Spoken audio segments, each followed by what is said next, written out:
a little bit of Europe. We've got Taipei on here too. So a little bit of Taiwan. So we've got a little bit that's over in Asia, but mostly I'm thinking, India as well. So this is all over. And you guys, if you have not ever met Dr. Shelly Hester before, she has been with Nu Skin now 13 years. 13 years. Yeah. And has worked on some of the most amazing innovation that we have here at Nu Skin. And so, Shelly, I want you to tell our audience today just a little bit about who you are and your background with Nu Skin. Yeah. So I have been with Nu Skin almost 13 years. I think my anniversary is in just a few weeks, actually. Oh my goodness. So yeah, it's gone really quick. But I am a research scientist here. So that means, I'm on the team where we get to formulate products, recommend what ingredients are in our formulations, but then we get to do the science showing their efficacy. Then we also get to build the formulas, right? Wow. Put them in the different formats. Yeah, that is so exciting. Now, tell me about your PhD. Yes. What did you study? Yeah, so my undergrad was actually dietetics. Okay. So I am a registered dietitian. And after undergrad, I did my PhD in nutritional sciences. Wow. Yeah. Okay. So that is perfect, especially when we're talking about nutrition, health, and wellness, and Prism and Life Pack. Exactly. Like these are all. It's like made. You're made for this. Okay. So today in particular, we're going to be talking about youth. Yes, one of my favorite products. And it is such an incredible product. I've seen the data on multiple levels, but tell me why you love youth. I love youth because, I try to eat healthy, right? We know, you guys just talked about Life Pack. We know you can always do better. But I feel like ageLOC Youth is one of those products that everybody can have, right? And need, because you cannot get these ingredients in your diet on a regular basis. So even if you feel like I eat really well, this product is still helpful. That is perfect. So you guys that are on, I want to know how many of you are consuming youth on a regular basis, or youth is something that you're promoting to your customers. Yes, Y-Span in Canada. Tell us if youth is part of your supplement stack. And then I also want to know, what are some of the benefits that you see of youth in your experience, in your life? So I'm seeing on here, yes, everyone, we've got some big loyal fans on here: energy, brain health, skin, muscle recovery. So I'm seeing, perimenopause symptoms. So lots of different things that the people that are on are inflammation, mental fog. Okay, so we're seeing all of these benefits that are flying up from the individuals that are big youth advocates and love the product. But I want to dive in and talk a little bit about why we started researching youth and gene expression. Yeah, I mean, really the idea of ageLOC Youth was we wanted a formulation that helped with youth span. And so with that, we're not talking longevity. We're not talking, living longer. We're talking about living better, right? We want to be healthier for as long as possible so you can do those things that you love to do. Yeah. Okay, so youth span, and that means it's the years you live, but getting more out of the years that you're living. Exactly. Right? Okay, Yes. and so that was the goal. Mm-hmm. Why did we target specific genes with, those genes? How did those tie into being able to feel better, live better, longer? Yeah, so with the gene expression, with ageLOC, right, we want to go to the source of the problem. Yeah. And so the source of the problem with, anti-aging, helping with youth span, a way we can do that is through gene expression, right? Because the way you live, the things you consume, like a supplement, can impact your gene expression and help with that youth span. So that's why we targeted gene expression. Okay. So let's dive in a little bit, because you can see the genes and you're like, we want to target these specific genes that impact youth span. Yep. But how do you go about finding the formula, the ingredients that are best going to address the expression of those genes? Mm-hmm. Yeah, so the first step that we did is our team actually went to the scientific literature, right? And we looked at what natural ingredients impact anti-aging. And so we kind of had this bucket of ingredients, right? Yeah. And then we took that bucket, and it was a pretty, extensive list. Yeah. And then we did screening using gene expression. So initially we screened individual ingredients and how they impacted gene expression. Yeah. And so we were comparing these ingredients when they were fed to a preclinical model and how it compared to gene expression in a youthful population. So we Okay. wanted more youthful gene expression. Okay. So we would see which ingredients perform the best, and out of those ingredients, we then formed the youth blend. So you could see, you looked at a youthful population. So I'm guessing that was largely based off of age. Age, and we actually had what we call a positive control in science. So we had a healthy aging group. And Okay. so in our studies, that's calorie restriction. Okay. Because we know calorie restriction helps, improve, anti-aging benefits, but it's hard to do. Yeah. Right? You Yeah. can't. Yeah, it is hard. Diet for long term, Yeah. as we all know. Yeah. Yeah. So that was our control that we Okay. were comparing it to. I'm just curious, do you recall the calorie restrictions? These individuals, was it that was just what they did, or were they restricting calories intentionally? So typically with calorie restriction models in humans, it is intentional. Okay. And preclinical it is Okay. too. Yeah, because And- it's at a level that's it's not sustainable. Okay. Do you remember the calories? that they were All consuming? studies are a little different. Okay. Yeah. I'm just curious on that because I've heard with calorie restriction and fasting, there's a lot of benefits that come along with that. For sure. Okay, so those were the control groups, and then you said we had like this bucket of ingredients that we knew impact or at least there's studies that show that they preserve youth or Yeah. allow us to maintain our youth longer. Yeah. Okay. So how do those genes express, or what do they look like? How do we know that somebody is living more, I don't know how to say this, youthfully, younger? Yeah. So, let's look at an example, because once we had those individual ingredients, we then put the blend together. Okay. And so in a preclinical model, we actually fed the youth span blend. So here's a heat map where you can see typical aging, right? This is just as you age, no special diet, just a control diet. Yeah. And then we had that healthy aging group. And, again, this is that positive control, Yeah. this control that we know helps with anti-aging benefits. And you can see their gene expression is very different, right? Yes. Just by looking at the colors. It's almost opposite. It is. And then ageLOC youth, it really aligns almost perfectly with the healthy aging group. Wow. You really can't tell the difference Yeah. between the two. So we would look at those individuals that before taking ageLOC youth were down in this lower typical aging category. After taking ageLOC youth for how long? So this was a preclinical model. So it was, I believe, from 12 months to 30 months. So Okay. it was a pretty long time. Okay. Yeah. And so after taking ageLOC youth for that period of time, then we saw the expression line up better Exactly. with what we have. Yeah. What we see in healthy And this aging. data is in the brain, the cerebral cortex, but we also did it in skeletal muscle and the heart as Oh, well. really? And same findings, very similar gene expression. Okay, interesting. Yeah. Okay, so you mentioned brain, skeletal, muscle. How does this express? Like, what did you see? Like, what are the outcomes? Because when somebody sees this, they're like, oh, I can see it.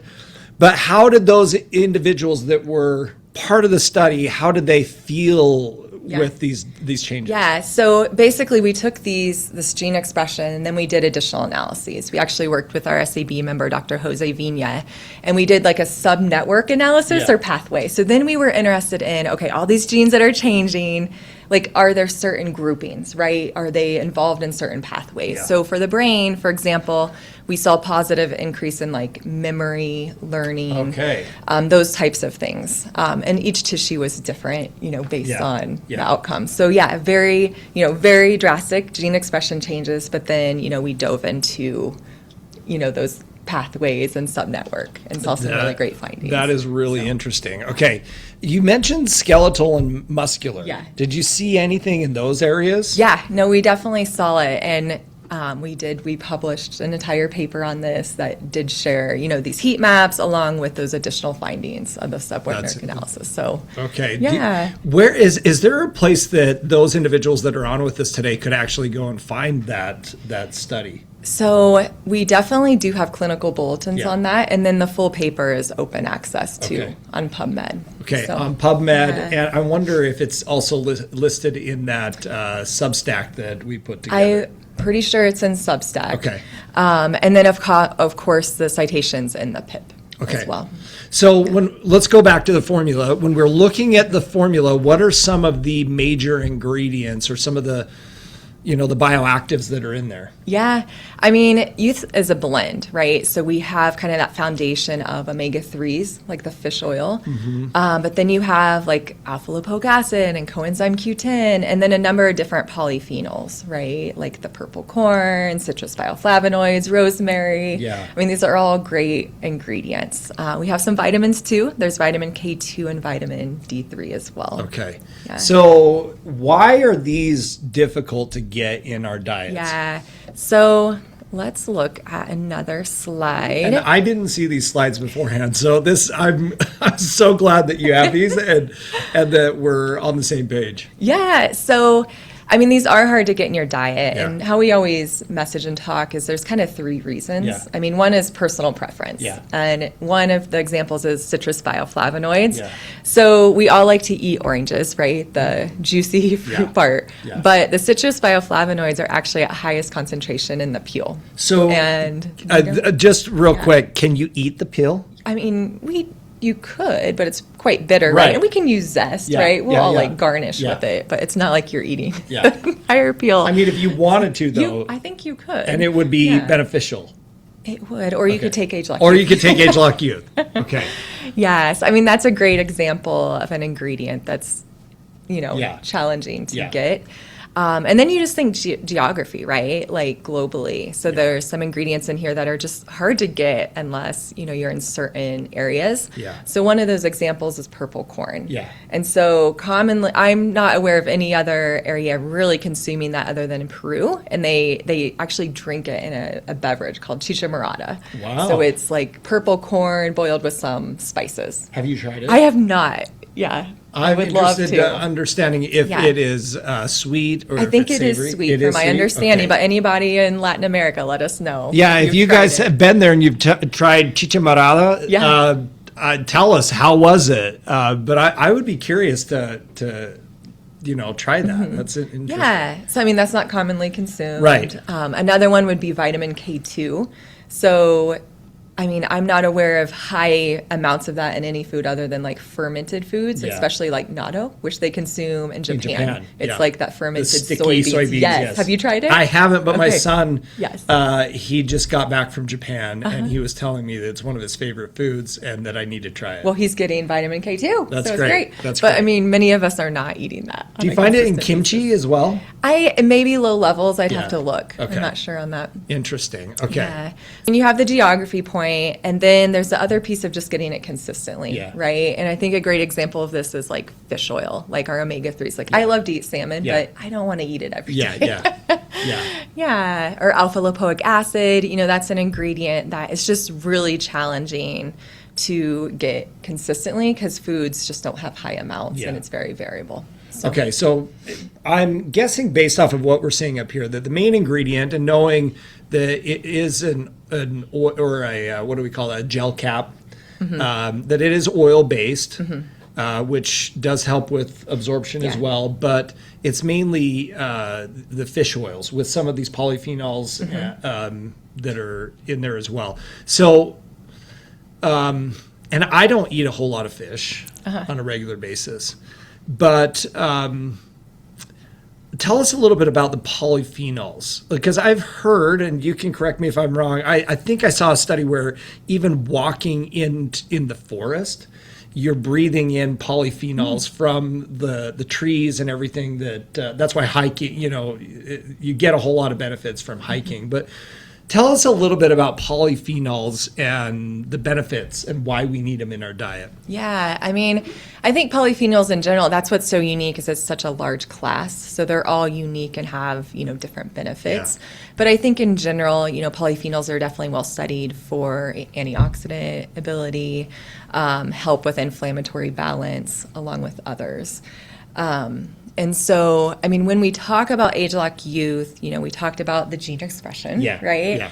And then we kind of made what we called groupings of what we call aging defense mechanisms, right? So these are the mechanisms that we have in all of the cells in our body and that we're able to basically preserve to help us have those anti-aging benefits, right? And so it's areas. Aging defense mechanisms includes things like inflammatory balance, antioxidants, DNA protection, cell purification, cell renewal. So definitely polyphenols tie into improving all of those areas of aging defense mechanisms. That makes sense. Next week, we pre-recorded because we're not going to be here. So next week, you guys, we've got Joe Chang on with us again. And spoiler alert, we talked about how we preserve youth or anti-aging. And he said it's basically it's like a seesaw or teeter-totter. And on one end you have cell or tissue damage and you have tissue repair. And it's this balance of keeping the tissue repair. And from what you're saying, the ingredients in youth are pro-tissue repair. Exactly, yeah. It helps you with that balance. It helps you with those aging defense mechanisms to protect your body against, the things that we're exposed to every day. Overeating, pollution, sun exposure. Things we can't control. So we've got a couple of questions that popped up in the comments, and it says, if you're taking Marine Omega, or if you're taking youth, do you still need Marine Omega? Yeah, it's a great question. And I think, a lot of the studies for heart health, brain health are at that 1 gram of omega-3s, which you're getting with youth. But I think there's even greater benefits with getting a couple grams a day of omega-3s. Definitely no safety concern. So I think you can take just ageLOC Youth, but I think there are additional benefits if you take another gram of omega-3s with Marine Omega. So let me ask you this, because Dr. Joe Chang was talking about, when we're formulating, we're not necessarily looking at the RDA, the recommended daily allowances. We're looking at the upper limits. And we're looking specifically in the studies that we see that these are the most therapeutic levels of ingredients. So is there something that we should be concerned about? Can you consume too much when we're looking at fish oils? Yeah, I mean, I think above 3-4 grams, I think that's when, I don't know if there's any additional benefit. Okay. So I think and when we formulate, it is true that, we're not just looking at RDAs. Sometimes we are, because sometimes you don't need above the RDA. Right. And definitely looking at upper limits, but we're looking at those optimal amounts, right? Those amounts that we know provide those additional benefits. Okay, I am seeing in the comments, there's Gary Harris here. He said he was in Peru last month and enjoyed chicha morada. It's delicious, and asked that very little sugar be added. So that's awesome. That is great. Now I'm curious, how many of you guys are eating like sardines or canned fish on a regular basis? Because that's not a part of my regular diet. I don't know. Are you? No. Is that something? No. I'm just like curious. My salmon and tuna. If we look at the number of people that we have on here, I'm seeing yes, sardines, yes. So I will eat on occasion smoked oysters packed in the the oil, but sardines, yes. Never, yes. Fat fish, not white fish. Nope. Pickled herring from Sweden. That's really interesting, and I wonder if you were to look at the populations. I see that you've got up there in Scandinavia like a bubble that shows the fish, and I know that is a big part of the diet up there is the herring. And so I'm curious if you find higher levels of omegas in, or even brain health in those populations that are there. Yeah, and there's kind of like those blue zones, right? Yeah, and I think that definitely it coincides helps. Like the with Mediterranean diet, it's very high in fish oil. So we know that eating higher fish definitely has benefits. I also saw a question on, can you consume too much vitamin K2? And I just want to address that because I think sometimes we get concerned with vitamin K. There's different forms of vitamin K. So vitamin K1, that form can have a larger impact on like your blood coagulation or blood thinning, where vitamin K2, you don't have to worry about that so much. So there is not as much a concern with vitamin K2. Okay. That is great. So I've got a couple more questions for you. What other areas should we be looking into based on aging and gene expression? That's a great question. I mean, like I mentioned, ageLOC is all about going to the sources of the issue, right? Yeah. So we've already developed like R squared that was focused on, improving energy and purification. We have ageLOC Meta that's all about metabolic health. So, we really could apply ageLOC science to many different areas, right? We could go so many different directions with that and go to the source of the problem and just not mask the signs and symptoms. Is there a specific area where you've got like a burning desire to go deeper in there and like see what it is or do some research on it? Is this something that you can't talk about? It might be on a little bit, but I have many areas like that. I think all of us as scientists, right, there's certain areas that we want to go, and sometimes it's just that certain time, right, for the business to actually do. Okay, you guys stay tuned. Shelly's got some incredible things that she's working on or wants to work on. And I know that in the coming years and months, we're going to be seeing these come out in our products. You brought up R2, R squared, Vitality. And this is a product that before coming to Nu Skin, I hadn't looked at the value of I don't even know how to say this. Mushrooms, fungi, because we have, what's the main? Cordyceps. Cordyceps. We've got cordyceps. We also have reishi. And I've noticed that here at Nu Skin, we've got kind of this line of products that have some of these fungi or mushrooms that are in there. Where did that come from? And it seems like we've done quite extensive work in those areas. Yeah, so I think Joe would be a great person to talk about that because it really came from some of those original ingredients, really going back to traditional Chinese medicine. So, we have a bit long history, of those ingredients like reishi, cordyceps that have been well studied, and we have, really great forms of those ingredients in our products. You guys, if you are interested in learning more about cordyceps and learning more about reishi and how we got into the mushroom or the fungi and understanding those and using those in our formulations, I think let us know because I'm actually curious about it and I would love to pick Dr. Joe's brain on where these came from and the science behind them because it's a different approach, right? Okay, last question. Do you have any suggestions for how to best use youth and who should be taking youth? Yeah, no, it's a great question. So we do recommend that you take ageLOC Youth with a meal. You want to get at least 5 grams of fat. That's not very much, right? That's like a teaspoon of olive oil or, 5 nuts. So it's not a ton, but that'll help with absorption because some of these are fat-soluble nutrients like the carotenoids in this product. So you want to take it with a meal. We do recommend taking it 2 soft gels twice daily. Okay. And the reason we suggest that is we actually did a pharmacokinetic study. So it was a study that looked at absorption and kinetics. And we saw that some of those ingredients, like the water soluble, you see an increase and then a decrease within an 8 to 12 hour period. You're smiling. Do you take them twice a day? It's hard for me. I tend to take it once a day, even though I was the one that helped with the science. Like every time that we talk about this, I feel guilty because I take all of my youth and I take all of my nano all at the same time. And I also take tea green at the same time. And so I literally have, 20 plus pills in my hand. I put them all in my mouth. I get a glass of water or G3 and I wash it down. I can feel all of them just going down my throat. We know that it's better to split, but at the same time, it's better to get it every day and be consistent. So like you, sometimes it's hard for me to remember to take it twice a day. So I do take it once.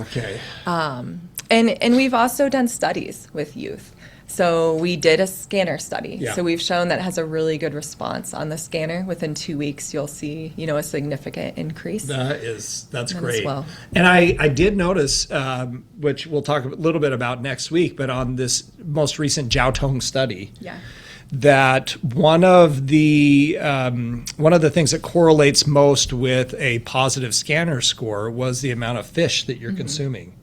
And so I would imagine with youth, with the omegas that it has in there, and the sources of those are right in line with positive outcomes with your Prism. Yeah. Okay, Shelly, any other like recommendations, any other advice, or things of interest that you'd like to share with us? Well, about ageLOC Youth, I mean, we have done a study, what we called like our skin youth study. I don't know if you've seen those results, where we got really positive response in individuals that took ageLOC Youth for a couple months. They basically had a better response to what we call ultraviolet light, UV light from the sun. They had less redness, less dead cells. So great response. They also saw skin improvements as well. So that's a really great study. And then we also did a brain health study as well. Okay. And all of these are available? Yes. Yeah. We have clinical bulletins or full publications. Okay. But if you guys are interested, I imagine all of these are found in the Substack under the Product Insider page. You can get the link there on Instagram. But we're also going to record this and have it posted, so you can find this on YouTube. But the links of these will also be found on Insider and on the Prism Instagram page. Shelly, it's been great having you today. I just want to ask a question. Okay. In your just in your free time, what is your favorite thing to do? I have to say two. Yeah. I have a balance. So I love to cook and eat, especially my daughter. She's 9. She's at this age where she loves to be in the kitchen with me, so it's so fun. But then I also love to be outside and be active. Like mountain biking is one of my favorite things. So I always feel like it's a balance of, eating and cooking and then being active as well. You've got to have the balance. But it's so good to have you on today. Thank you, Shelly. And you guys, I would love to hear from you in the comments or even on the Instagram page. Let us know what you want to hear about on these IWR broadcasts, because we want to hear from you, and we want to make sure that this content is information that you're going to be using in your businesses and to share with people. And more people that we have on, the better. So post this, talk about it, share the things that you're learning. But you guys, it's been a pleasure to be with you today. This is IWR. My name is Buck McMurray, and this is Dr. Shelly Hester. It's been a pleasure. Have an amazing weekend.